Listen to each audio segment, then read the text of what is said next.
मैं नेहा और आप देख रहे हैं उत्तर बंगाल से सिक्किम का number 1 leading news channel SK live. आपका समय, आपकी खबर। और इस बीच हम लोग मौजूद हैं दार्जिलिंग जिला के तृणमूल कांग्रेस के जो अध्यक्ष हैं दार्जिलिंग जिला के रंजन सरकार जी के यहाँ पर, उनसे आज कुछ हम लोग अहम मुद्दों पर बातचीत करेंगे, जानेंगे। सर, सबसे पहले बहुत बहुत स्वागत करते हैं आपका SK लाइव पे। आप लोगों को भी बहुत बहुत स्वागत है। बहुत धन्यवाद सर।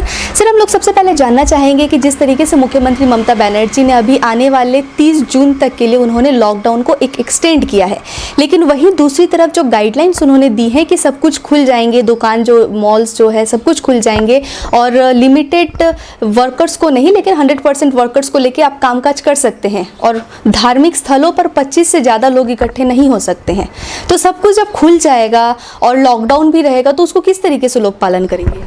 नहीं, देखिए, लॉकडाउन जो 4 हम लोगों ने जब लॉकडाउन 4 तक हम लोगों ने जो नियम था, आपने देखा है कि उसके बाद से अनलॉक 1 चालू हो गया था। तो अनलॉक 1 में क्या क्या था? अनलॉक 1 में पहले था जो मार्केट्स है, जो सैलून है, आप देखिएगा जो थोक बाजार है या चाय बागान है, उन पे 100% लेबर्स काम कर सकते हैं फिजिकल डिस्टेंस रख के। वैसे ही इस अनलॉक 1 के जैसा गाइडलाइन हमारा देश का सरकार ने दी है, उसी तरह हमारे राज्य की सरकार ने भी हमारा यहाँ 30 जून तक इस अनलॉक 1 के उसी तहत लॉकडाउन को 30 जून तक बढ़ाया। कैसे बढ़ाया? जैसे अभी कोई स्कूल नहीं खुलेगी, आपने देखा था पहले 10 जून तक हमारा स्कूल बंद करने का पहला बात था, लेकिन उसको हमने 30 जून तक बढ़ाया। हमारा माननीय मुख्यमंत्री जी ने, आप देखेंगे कि ऑफिस जो है, जो सरकारी ऑफिस है, उनको 2 तरह से उनको शिफ्ट किया है। 2 शिफ्ट में काम हो रहा है अभी। जैसे 10 बजे से 2:30 बजे तक एक शिफ्ट होगी और 2:30 बजे से 5 बजे तक एक शिफ्ट अभी चालू है। इसके कारण ये है कि हमारा काम भी चालू करना पड़ेगा और जो जब ये 50-50% में जब काम करेंगे तो उसमें हमारा लाइवलीहुड और ऑफिस सब ठीक ठाक रहेगा। जैसे पूरा बस सिस्टम अभी तक ठीक ठाक चालू नहीं हुआ, क्योंकि एक बस में आपको 50% ही आप पैसेंजर्स कैरी कर सकते हैं। ऑटो में आप 2 आदमी को कैरी कर सकते हैं। आप 2 व्हीलर में 1 आदमी आप जा सकते हैं। ऐसा जब नियम आया, इसी का तहत इसको 30 जून तक बढ़ाया गया। जैसे लेकिन सर, मैं आपको यहाँ पर रोकना चाहूँगी कि लेकिन अभी भी देखा जा रहा है कि बसों पर भी लोग वैसे ही जा रहे हैं, ऑटो में भी भीड़ भाड़ हो रही है। गाड़ी में अगर 4 व्हीलर की बात करें तो ड्राइवर के साथ 2-3 जन क्या 4-5 लोग भी भीड़ करके जा रहे हैं। तो ये कहाँ तक सही? यही मुश्किल हो रहा है कि आदमी को तो काम में जाना पड़ रहा है, आना भी पड़ रहा है, ऑफिस भी खुल गया, लेकिन उतना व्हीकल्स अभी तक रास्ते में नहीं आ पाया। इसीलिए अब सोमवार को हमारा माननीय मुख्यमंत्री जी ने इसका एक, अभी तो देखिए ये एक जो बीमारी है ये तो बहुत नया है, ये तो जल्द से जल्द तो इसको आप कोई फैसला नहीं ले सकता है। हर एक दिन का आपका जो आपका अभिज्ञता हो रहा है उसके ऊपर आप ये काम चालू है। जैसे हम लोगों ने देखा कि दुकान खोलने से वहाँ जाके ज़्यादा आदमी भीड़ कर रहा है, तब हमारे माननीय मुख्यमंत्री जी ने बोला कि 10 आदमी से ज़्यादा आप मत जाइए, सोशल डिस्टेंसिंग या फिजिकल डिस्टेंसिंग आप रखिए। वो उस 10 आदमी का अगर हो जाता है खरीदारी, उसके बाद अगले आप लोग दूसरा 10 आदमी जाइए। बाजार में भी ऐसा ही बोला है। अब देखिए हर एक चीज़ तो कानून प्रशासन, हर एक आइन तो हमारा देश में है, कानून है, लेकिन कानून को पालन तो हम लोगों को करना पड़ेगा। अब जैसे हम लोगों को पता है कि ये कोरोना एक ऐसी बीमारी है, इसको लेके हम लोगों को चलना पड़ेगा। तो हम लोग को ये हम लोग धीरे धीरे सीख रहे हैं। हमारा बच्चों को कितना कष्ट हो रहा है, हर एक घर में वो स्कूल नहीं जा पा रहा है। अब स्कूल भी तो धीरे धीरे हम लोग को चालू करना पड़ेगा, नहीं तो सेशन खराब हो जाएगा, बच्चों का भविष्य खराब हो जाएगा। तो जरूरी जो काम है उसमें तो आपको भी काम करना पड़ेगा, मेरे को भी काम करना पड़ेगा। कोई काम तो बंद नहीं हो सकता है। कंजर्वेंसी का काम हम कैसे बंद कर सकता है, और कैसे उसमें हम लोग बोलते हैं कि उसमें ज़्यादा से ज़्यादा सेफ्टी सिक्योरिटी देना पड़ेगा, लेकिन हम प्रैक्टिकली जब काम करने जाते हैं पीपीई किट पहन के कोई ड्रेन सफा कर पाएगा? कितना समय करेंगे? एक पीपीई किट पहनने से 2 घंटे से ज़्यादा वो आदमी सुस्त काम नहीं कर पाएंगे। और इतना गर्मी में कैसे आदमी, आप बोले तो हम लोग मास्क लगा के, ये नया सामान मास्क लगा के, अगर हाथ में ग्लव्स लगा के हम कैसे लिखेंगे? सही बात है। हम कैसे पढ़ेंगे और आदमी को सेवा कैसे करेंगे हम लोग? तो इसी लिए हम लोगों को थोड़ा दिक्कतें आ रहा है, लेकिन इसको ओवरकम करके काम भी करना पड़ेगा। इसलिए 30 जून तक अभी फिलहाल चलाया। हो सकता है कि ऐसा हम लोगों को ये पूरा साल ही हम लोगों को करना पड़ेगा, बिल्कुल। ऐसा लग रहा है। और जिंदगी भर ये सोशल डिस्टेंसिंग, फिजिकल डिस्टेंसिंग रख के हम लोगों को चलना पड़ेगा, लगता है। बिल्कुल सर। कब तक हम लोग इससे हम लोग आएंगे, उभर के आएंगे, कैसे जीत के आएंगे, वो तो भगवान बता सकते हैं। बिल्कुल सर। लेकिन फिर भी लोग जो है बहुत कंफ्यूज है कि लॉकडाउन भी है, लोग उसका भी पालन करें, और दूसरी तरफ सब कुछ खुल भी रहा है। तो जैसे कि आप बता रहे हैं कि धीरे धीरे हम लोग उभरेंगे तो सही, लेकिन मानेंगे कैसे लॉकडाउन पालन होगा? क्योंकि दिनचर्या तो सामान्य हो गई है। नहीं, सामान्य नहीं हुआ अभी तक। देखिएगा कैसे सामान्य हुआ। 5 बजे के बाद आप देखिए पूरा रास्ता खाली होता जा रहा है। फिर भी नहीं, देखिए मैं वही बोल रहा हूँ, शादी ब्याह जो होने वाला है व हो रहा है, उसमें 25 आदमी 50 आदमी क्या कर रहा है। तो कोई श्राद्ध का काम में हम बहुत हमारा यहाँ जो गुजरे हैं उनका घर में भी हम लोग जा नहीं पा रहे हैं, तो कैसे चलेगा? तो इसमें हम लोगों को तो काम तो करते ही जाना है। अब हॉस्पिटल में तो अगर एक दिन में अगर 200 आदमी बीमार होता है, बीमारी तो कोरोना नहीं रोक सकता है। तो जब अगर 200 आदमी बीमार होता है तो 200 आदमी एक ही साथ हॉस्पिटल जाएंगे। इसमें क्या कर सकते हैं हम लोग? जो सच है उससे तो आप पीछे मुड़ नहीं सकते। जिनको ऑफिस में जाना है तो जाना है ऑफिस में जाके, तो अगर ऑफिस में नहीं जाएंगे तो बहुत काम पड़ा रहेगा। डेवलपमेंट का काम तो आपको करना पड़ेगा, साथ साथ पानी जो जरूरी जो परिसेवा है उसको तो देना ही पड़ेगा। आप फायर ब्रिगेड को कैसे बंद रखेंगे? आप डॉक्टर्स नर्स को कैसे आप काम बंद रखेंगे? आप लोग अगर घर में बैठ जाएंगे, हम लोग घर में बैठ जाएंगे तो काम कैसे होगा? तो इसलिए देखिएगा आप, जो फर्स्ट लॉकडाउन हुआ, अगर उसमें अगर हमारा देश का सरकार अगर कुछ सिद्धांत अगर सबसे मिलकर आलोचना करके अगर होता, तो लगता है इतना कष्ट हम लोगों को उठाना नहीं पड़ता। उसी समय जो हम लोगों ने बोला था कि 2 दिन 4 दिन 5 दिन का समय लेकर लॉकडाउन चलता रहेगा, और धीरे धीरे हमारा ट्रेन जो भी है, हमारा जो बाहर का जो हमारा प्रवासी जो आदमी थे उन लोगों को लाने का काम धीरे धीरे होने से अभी 4th लॉकडाउन जाने के बाद एक साथ 200 ट्रेन अगर भेज देंगे तो उसमें कैसे लॉकडाउन रहेगा? आप प्लेन चलाना शुरू कर दिया तो लॉकडाउन कैसे रहा? आपका वहाँ से जो सेंट्रल टीम आ रहा है वो तो आके टेस्ट नहीं करा रहा है, तो उसमें क्या लॉकडाउन है? क्योंकि वो भी एक रेड जोन एरिया से ही आ रहे हैं। एरिया से आ रहा है, कहाँ से आ रहा है, क्या है उनका हिस्ट्री हम लोग को पता नहीं। बहुत सरकारी अफसर भी कोविड में आया है, काम करते करते आ ही सकते हैं, हम लोग भी आ सकता है, इसमें कोई दिक्कत नहीं है। लेकिन थोड़ा प्लान करके अगर होता, तो अगर शुरू से ये प्लान होता तो हमारा बंगाल में ऐसा होने का कोई कारण नहीं था।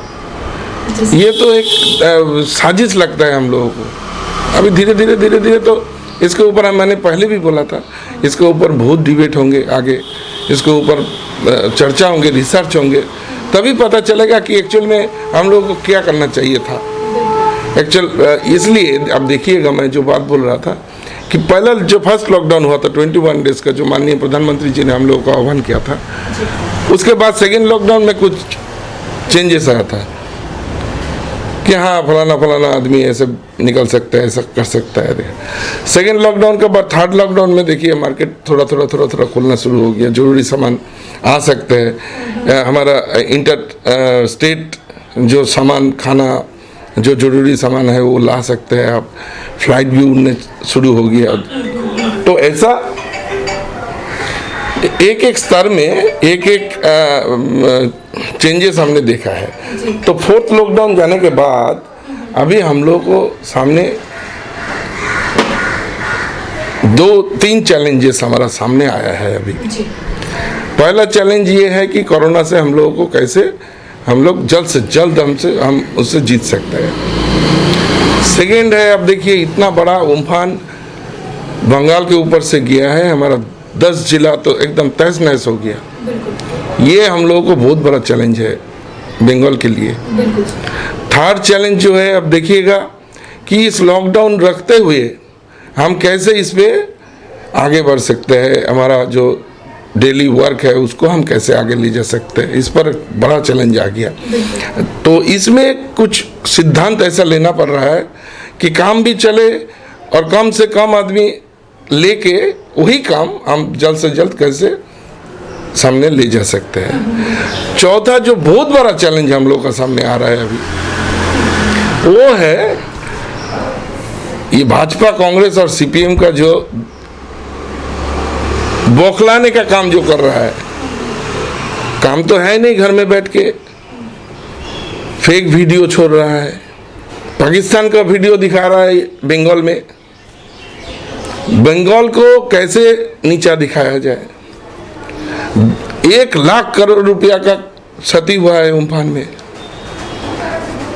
कोविड में आप देख ही रहा है, 69 हॉस्पिटल्स हमने यहाँ बनाया बंगाल सरकार ने, उसमें प्राइवेट भी है कुछ। अभी फोर्थ लॉकडाउन के बाद और भी बढ़ाया गया है। क्वारंटाइन सेंटर आप देखिएगा, पहले हमारा यहाँ 3 था, अभी धीरे धीरे ये लगभग 20 तक हो गया। तो इसका भी एक बड़ा चैलेंज है। हमारा सरकार के पास, माननीय मुख्यमंत्री के पास पैसा नहीं है। 1 पैसा भी केंद्र सरकार अभी तक हमारा सरकार को नहीं दिया। 1 लाख करोड़ का जो क्षति हुआ है उम्फान में, उसमें 1000 करोड़ क्या है। अब देखिए 2013 में जब महाराष्ट्र में एक छोटा सा बाढ़ आया था, उसमें पहला दिन ये सरकार 3000 करोड़ रुपया दिया था। तो ये हम लोगों के ऊपर, बंगाल के ऊपर, बंगाल के जनता के ऊपर ये एक षड्यंत्र हो रहा है। इसको भी हम लोग बहुत बड़ा चैलेंज मानते हैं, इसी मुद्दे को जिस पर ये चैलेंज जो है हम लोगों का सामने, ये हर एक नागरिक के लिए अभी चैलेंज बन चुका है कि हमारा इनकम तो है नहीं कुछ, लास्ट 100 दिन में 1 पैसा भी इनकम नहीं हुआ, लेकिन खर्चा किंतु पूरा ही करना पड़ रहा है सरकार को। ये एक बहुत बड़ा चैलेंज हम लोगों का सामने है। ये 4 चैलेंज लेकर आगे हम लोगों को चलना पड़ेगा, यही सच है। इसी में हम लोगों को काम आगे बढ़ाना पड़ेगा और सबको अच्छा रखना पड़ेगा।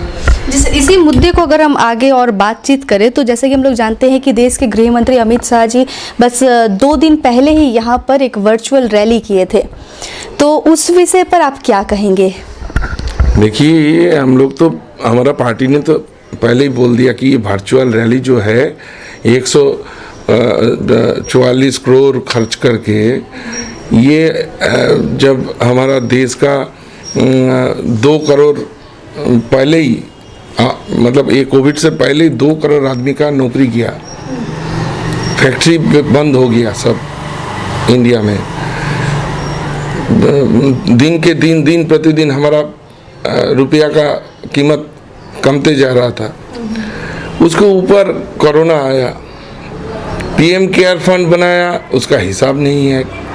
और ऐसा नियम बनाया, वो कानून बनाया, उसमें आप हिसाब मांग भी नहीं सकते हैं। मांगने से वो देगा कि नहीं, इसका कोई प्रावधान नहीं है। उसमें हमारा माननीय राष्ट्रपति कुछ नहीं बोल रहा है। तो इस समय में ऐसा राजनीतिक, देखिए राजनीति तो करते रहेंगे हम लोग। भारतवर्ष में पिछले हमारा 47 के बाद से हमारा देश राजनीति करते करते ही आए हैं। जो भी केंद्रीय सरकार में जाते हैं वो वहाँ बैठ के अपना राजनीति करना चाहते हैं। पूरा भारत को, हमारा नागरिकों को परिसेवा कर देने का कोई बात नहीं है। कैसे हम पूरा भारत के खा लेगा, उसमें एक ही जगह है। अब देखे हैं बंगाल, पहले 34 साल वामपंथियों ने शासन की, उसके पहले आप देखिए 30 साल कांग्रेस ने शासन की। हम लोग 9 साल से अभी बंगाल सरकार में है। अब पूरा इंडिया का आप जो चित्र देखेंगे तो बंगाल जैसा सरकार कभी नहीं बनी है। बंगाल हर टाइम देश को रास्ता दिखाने का काम किया है। स्वाधीनता में दिखाया, स्वाधीनता से पहले भी दिखाया।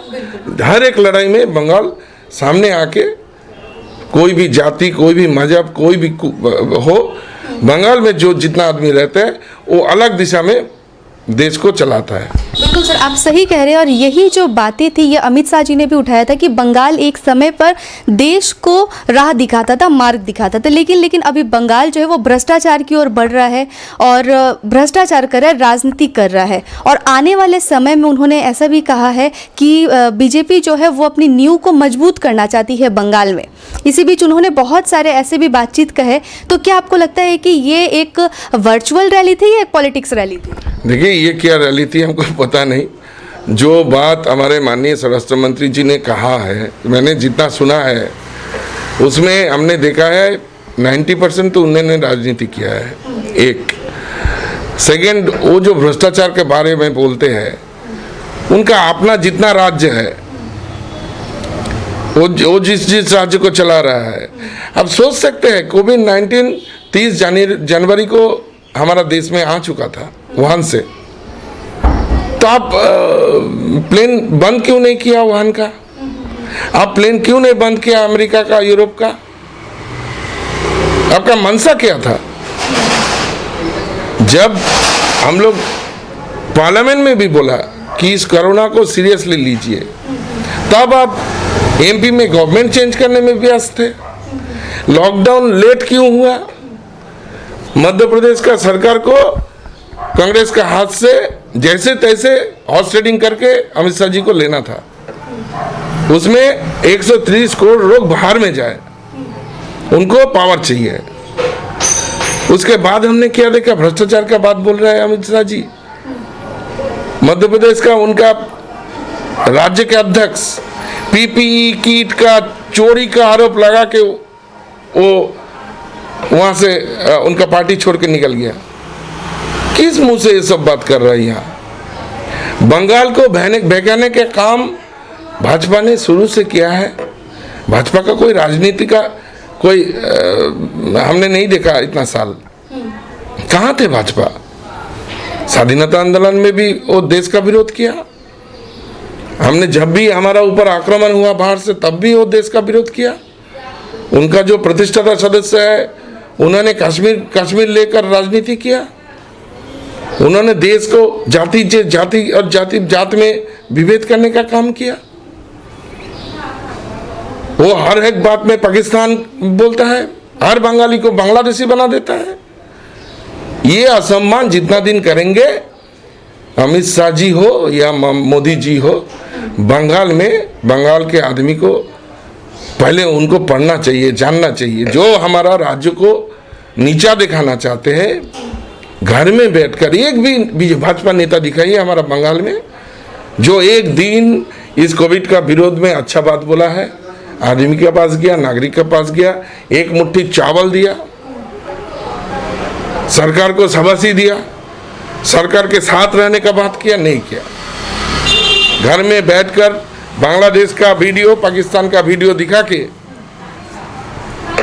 हमारा राज्य को नहीं, हमारा माननीय मुख्यमंत्री जी को नहीं, बंगाल को खराब दिखाने का काम कर रहा है। उनको इसका अगले साल वो देखेंगे कि बंगाल क्या है। बंगाल में जाति दंगा कराने का काम जो कर रहा है, दिल्ली में दंगा जो हुआ है उसके जिम्मेवार कौन है? ये अमित शाह जी है। गुजरात में जो दंगा हुआ था उसमें कौन थे? ये मोदी जी, अमित शाह जी थे। हजारों लाखों तादाद में आदमी को मार दिया, ट्रेन में चलाया, कौन थे? ये मोदी शाह जी थे। ये भली भांति सभी जानते हैं। जी सर, ये आरोप और प्रत्यारोप का जो दौर है वो तो लगातार चलते ही रहेगा। इसी बीच हम जानना चाहते हैं कि उन्होंने अपने प्रेस कॉन्फ्रेंस में ये भी कहा था कि लोग जो है वो तो हमसे जुड़ ही रहे हैं, वो अपने हिसाबों का जो है वो चिट्ठा बता रहे थे, सभी बंगाल के सामने रख रहे थे कि यहाँ पर आयुष्मान योजना हमने किया है, मकान बनाने के लिए किया है, मेडिसिन डिपार्टमेंट के लिए उन्होंने बहुत सारे जो किए हैं, जनधन योजनाएँ की हैं, गैस सिलेंडर दिए हैं, शौचालय बनवाए हैं। उन्होंने कहा कि हमने जो भी कहा है वो जनता को हम बता रहे हैं और अपना हिसाब दे रहे हैं। तो दीदी जो है वो भी एक प्रेस कॉन्फ्रेंस करके अपने 10 साल का जो चिट्ठा है वो भी आप बताइए, लेकिन उसमें ये भी कहा गया था कि तंबाकू, बम और ये सब को लेके दीदी जो है ना बातें करे। तो आप क्या, किस नज़रिए से देखते हैं? देखिए, ये अमित शाह जी जो काम कर रहा है अभी, हमारा यहाँ भी आपने देखा है कि ऐसा रैली हर एक आदमी, हर एक नागरिक कर रहा है। और अमित शाह रिजेक्ट्स बंगाल रिजेक्ट्स अमित शाह, ये भी आप देखे हैं उनका व्यूअर्स कितना था और बंगाल रिजेक्ट अमित शाह कितना था। वो जो हिसाब दिखा रहा है, गरीब का क्या होगा? हम गरीब जो है, जिसका काम चला गया, जिसका घर में खाना नहीं है, उसके बारे में अमित जी क्या कहा? कुछ नहीं कहा। उनका भाषण सुनने के लिए कौन बैठा रहेगा? अमित शाह जी, आदमी को काम दीजिए, आदमी को खाने का व्यवस्था कीजिए, नौकरी दीजिए। जो हमारा नए पीढ़ी है उनको नौकरी दीजिए, नौकरी दिलाने का काम कीजिए। यहाँ इंडस्ट्री बनाने का काम कीजिए, ना कि सारा दिन हिंदू, मुस्लिम, सिख, ईसाई ये सब मत कीजिए। ये और इंडस्ट्री बनाइए। जी सर, ये तो आपकी बात सही है, लेकिन उन्होंने ऐसा भी कहा है कि वो चाहते हैं कि बंगाल को जो अभी अम्फान गई या फिर अन्य चीज़ों से जैसे भी हो सके वो पैसे दे के मदद करना चाहते हैं, लेकिन दीदी जो है उसको रोक रही हैं, उसको नहीं पास आउट होने दे रही। क्या कहेंगे? ये कैसा बात हुआ? अम्फान में सब देखा है, 1 लाख करोड़ रुपया हमारा क्षति हुआ है राज्य का। बाद में हमारा माननीय प्रधानमंत्री जी आके 1000 करोड़ रुपया दिया, और उसके बाद हमारा माननीय मुख्यमंत्री जी ने, आपने देखा, 8,500 करोड़ रुपया घर घर में पहुंचाया। 10 लाख घर बनाने के लिए 20-20 हजार रुपया पहले ही दे दिया। जो पान का बरोज का जो क्षति हुआ था उन लोगों को डायरेक्ट 5,000 रुपया करके भेज दिया। फार्मर्स को जिसका फसल खराब हुई है उनका एकड़ प्रति सबको 1,500 रुपया मिला। तो सीधा जो कर रही है उसका आलोचना नहीं करके आप भी कुछ करके दिखाओ। क्यों नहीं दे रहे हो आप पीएम केयर फंड के 10,000 रुपया हर एक आदमी को? जिसका काम चला गया उसको 10,000 रुपया करके दे दो, तब हम लोग भी बोलेंगे हाँ किया है सेंट्रल गवर्नमेंट ने। एक पैसा नहीं देकर खाली बातें बनाना, राजनीति करना, ये भाजपा लोग का काम है। लेकिन सर, अमित शाह जी तो कह रहे थे अगर दीदी चाहती हैं तो शनिवार को ही वो कहे और सोमवार तक हम पैसे भेज देंगे। तो दीदी तो बोल ही रहा है, इतना आदमी, हम हर एक घर से 10-10, 5-5 रुपया भी भेज रहे हैं हम लोग। कोरोना के लिए भी भेजे हैं हम लोग, आमफून में लिए भी हम लोग भेजने का आवेदन भी किया और कुछ भेज भी रहा है। तो दीदी का मांगने का क्या है? आप देख के गए हैं, यहाँ सेंट्रल टीम भी आपने भेजा है, तो इतना दिन बाद भी आप खाली भाषण ही दे रहे हैं, क्यों नहीं कर रहे? आपको तो सीधा दीदी ने ऑफर किया 10-10 हज़ार रुपया हर एक आदमी का अकाउंट में आप भेज दो, गरीब आदमी का, तो आप भेज के दिखाओ। पीएम केयर फंड में जो 1000 करोड़ रुपया आपके पास पहुंचा, आदमी का पैसा, उससे 10-10 हज़ार रुपया पूरा देश के लिए, खाली बंगाल के नहीं, पूरा देश को, देश का जितना गरीब आदमी है सबको भेजो, सबका घर में। आपने तो बोला था हर एक आदमी का जनधन योजना का जो अकाउंट है उस पर 15 लाख रुपए करके जाएंगे। झूठ बात बोलना ये तो भाजपा का काम है। कहाँ है 15 लाख रुपया? जो काला धन आप लाने वाले थे विदेशों से, आपका आंखों के सामने जो भाग गया विदेश में, ये मोदी शाह जी का दोस्त लोग सब, उनको लाने का काम क्या हुआ? उनका पैसा क्यों नहीं आया अभी तक देश में? काला धन दिखा के तो गवर्नमेंट में आया था। जितना काला धन हम लाएंगे उससे 15 लाख रुपया करके हर एक आदमी को मिलेगा। तो कहाँ गया ये सब अमित शाह जी का? यानी कि आप कहना चाहते हैं कि बंगाल सरकार तैयार है, जो भी उनको मदद करेगी केंद्र सरकार, लेकिन केंद्र सरकार इस बीच जो है बरगलाने की कोशिश कर रही है। एकदम एकदम सही बात है। केंद्र सरकार बंगाल को हर एक उनको क्षति करने का काम किया है, हमारा बंगाल के नागरिकों को असम्मान करने का काम किया है, और अभी भी अमित शाह मोदी जी ने यही काम करते आ रहा है। आपने नहीं देख रहा है कि जो जो राज्य, महाराष्ट्र में आप क्यों नहीं जा रहे, क्यों नहीं देख रहे हैं? आप दिल्ली में क्यों नहीं देख रहे? आप गुजरात में इतना कोविड क्यों हो गया? आप मध्य प्रदेश में इतना कोविड क्यों हो गया? आप तमिलनाडु में इतना कोविड क्यों हो गया? आप उसको पहले देखिए। ये काम उनको देखना चाहिए। बिल्कुल सर। इसी बीच हम लोग जानते हैं कि एक बयान में हमने सुना था कि आप कह रहे थे कि जो भी परिযায়ী श्रमिक जो है वो बाहर से आए हुए हैं इस बीच अपने बंगाल में, उनको अभी फिर बाहर जाने की ज़रूरत नहीं है, यहीं पर उनको कामकाज मिलेगा। तो किस तरीके से वो मिलेगा? देखिए, इससे पहले हमारा माननीय मुख्यमंत्री जी ने आह्वान किया कि हमारा बंगाल में एक भी रोटी हमारा सरकार के पास है तो उसको 4 टुकड़ा करके हम 4 आदमी खा सकते हैं। ये बंगाल का संस्कृति है, ये हमारा कृष्टि है। और ऑलरेडी हमारा माननीय मुख्यमंत्री जी ने कही है कि जितना भी बाहर से प्रवासी लेबर्स या हमारा भाई बहन जितना भी आया है, जिनका भी बाहर में जितना भी थे, उनको धीरे धीरे हमने 100 डेज वर्क्स में उनको काम में लेंगे। थोड़ा समय लगेंगे, लेकिन सब मिलकर एक फैमिली जैसे हम लोग यहाँ रहेंगे।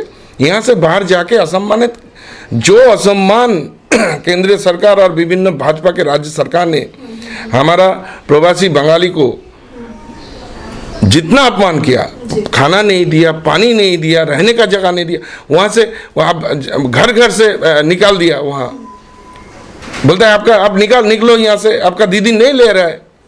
झूठ बात बोल के उन लोगों को रास्ते में लाया। 80 आदमी को हमने खोया। रेल के पटरी से चलते चलते हमारा भाई लोग वहाँ कट के जीवन दे दिया। रास्ते में बिना पानी खाए, बिना खाना खाए मर गए बच्चे। माताजी उनका मरा पड़ा हुआ है, उसको कपड़ा लेके वो खेल रही थी। इतना शर्मनाक बात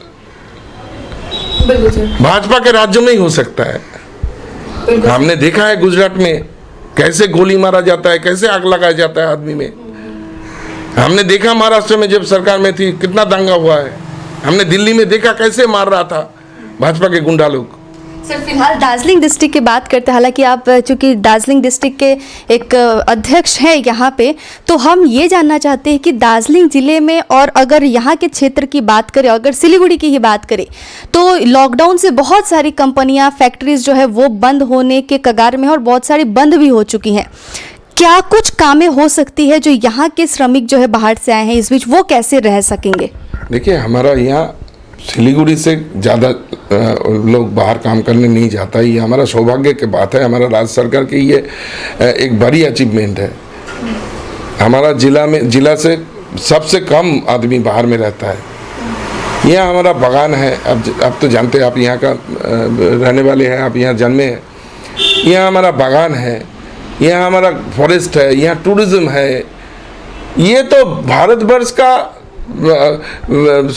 कश्मीर के बाद अगर कोई पर्यटन शिल्प के लिए कोई जगह है तो हमारा दार्जिलिंग है। तो यहाँ हम लोग यहाँ आके आप जानते हैं डेली 2 लाख आदमी यहाँ बाहर से आके काम करके अपना कमाई करके जाते हैं। हम यहाँ दूसरा आदमी को लाते हैं, हम भाजपा जैसा भगाते नहीं है।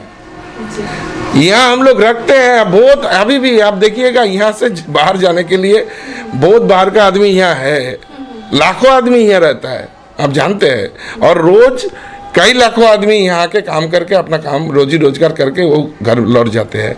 यहाँ ये तो हमारा प्रकृति का दिया हुआ हर सामान है। यहाँ से क्यों जाएंगे हम लोग बाहर? यहाँ से हमारा कोई बेटा बेटी नहीं जाता है। हाँ, जरूर हम चाहेंगे कि हमारा आगे वाला पीढ़ी वो और अच्छा पढ़ाई करे, देश का नाम रोशन करे, राज्य का नाम रोशन करे। उसके पढ़ने के लिए हमारा माननीय मुख्यमंत्री ने हर एक सुविधा यहाँ दिया, कन्याश्री से लेकर आप जानते हैं कन्याश्री 1, कन्याश्री 2, कन्याश्री 3। ऐसा प्रकल्प जो पूरा विश्व में जो समादृत हुआ है वो हमारा राज्य में है। और हमारा जिला को हम गर्व इसलिए करते हैं कि यहाँ हम लोग जितना है, हम लोग तो यहाँ कमाते खाते ही है, लेकिन बाहर से लाखों आदमी यहाँ आके यहाँ काम करते हैं। ये हम गौरवशाली है कि यहाँ हम लोगों को काम मिलता है। यहाँ जो भी आते हैं यहाँ, अब रोज यहाँ मैं एक उसमें देख रहा था कि यहाँ सबसे कम अगर हो तो रोज यहाँ 50 आदमी नया आते हैं, काम के लिए आते हैं, काम करते हैं, यहीं बैठ जाता है। बिल्कुल सर, बहुत बहुत धन्यवाद सर का कि इन्होंने इतना समय दिया। सर, एक लास्ट मैसेज, अभी भी कोरोना वायरस दिनों दिन बढ़ रही है उत्तर बंगाल में, क्या मैसेज देंगे? देखिए, ये मैसेज देना चाहूँगा कि ये कोरोना वायरस लेकर हम लोगों को चलना पड़ेगा आगे। जो ICMR हु हमारा यहाँ का डॉक्टर्स सभी हम लोगों को यही सलाह दे रहा है, राय दे रहा है। तो इसको लेके चलने के लिए जो जो सावधानी हम लोगों को बरतना पड़ेगा उसको देख के चलना पड़ेगा। हमको फिजिकल डिस्टेंसिंग रख के हमको चलना पड़ेगा। कम से कम 1 मीटर दूरी से हमको रहना है, बात करना है, और मास्क लगा के चलना है, हाथ बार बार धोना है। बच्चों के लिए मैं बार बार सबको अनुरोध करता हूँ, आज भी करूँगा आप लोगों का माध्यम से, बच्चों को थोड़ा सेफ रखिए, उनको घर से निकलने मत दीजिए। और जो हमारा बुजुर्ग है, बड़े हैं, उनको अगर डॉक्टर्स दिखाना है वो तो निकलना ही पड़ेगा, लेकिन जहाँ तक हो सके उनको ज़्यादा से ज़्यादा ध्यान दीजिए, उनका खाने पीने के ऊपर नज़र दीजिए, उसको अच्छे से। हमारा बच्चों को जैसे हम लोग देखते हैं, बड़ों को भी वैसे ही देखना पड़ेगा, उनको ज़्यादा से ज़्यादा ध्यान दीजिए। और बड़ों को मैं आप लोगों के माध्यम से आह्वान करूँगा कि आप लोग घर से निकलिए मत। आपका अगर कुछ ज़रूरत होता है तो आपका घर का सामने जो पार्षद है, जो भी है, हमारा जो भी स्वास्थ्यकर्मी है, हमारा जर्नलिस्ट है, हम लोग है, सबको आप बुलाइए। हम लोगों का नंबर आप लोगों के पास है, व्हाट्सएप नंबर है, आप लोग मत निकलिए। और जिसका घर में, मैं खास तौर से मैं आज बताना चाहूँगा, जिसका घर में कोविड पेशेंट है उनको ज़्यादा से ज़्यादा प्यार कीजिए, उनसे बात कीजिए फ़ोन पर, उनको व्हाट्सएप में बात कीजिए, उनको साहस दीजिए कि इसमें ये कोविड होना मतलब ऐसा नहीं है कि मेरा जीवन चला गया, ऐसा बात नहीं है। इसमें ज़्यादा से ज़्यादा आदमी स्वस्थ हो रहे हैं, और हम लोग अगर उनको साथ देंगे तो उनका मनोबल बढ़ेंगे। उसका घर के लिए आप लोग सोचिए कि उनका घर का आदमी लोग को उस कंटेनमेंट में रह के कैसा उनको महसूस होता है, कितना दुख सहना पड़ रहा है इस जिसको कोरोना होता है। तो उनका साथ दीजिए। मैं चेष्टा किया, हमारा हर एक आदमी हमारा शहर का चेष्टा किया कि उनका जगह में जाके उनको आश्वस्त रखे, उनको जो भी चाहिए चीज़ उनको पहुँचाइए, सोशल डिस्टेंसिंग रख के उनको साहस दीजिए, और हम लोग जरूर जीतेंगे।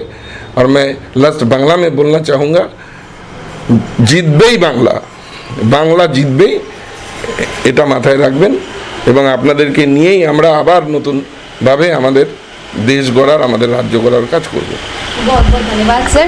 तो सर ने जिस तरीके से बताया है, अगर उस तरीके से हम लोग चले और एक बार फिर से SK लाइव के माध्यम से हम फिर से अनुरोध करेंगे कि लोगों से दूरी बनाइए लेकिन दूरियां मत बढ़ाइए, और इस संदेश को लेकर आप चलिए और एक दिन हम लोग बिल्कुल जीतेंगे और इससे उभर कर बाहर भी निकलेंगे। सिलीगुड़ी से नेहा गुप्ता, SK लाइव।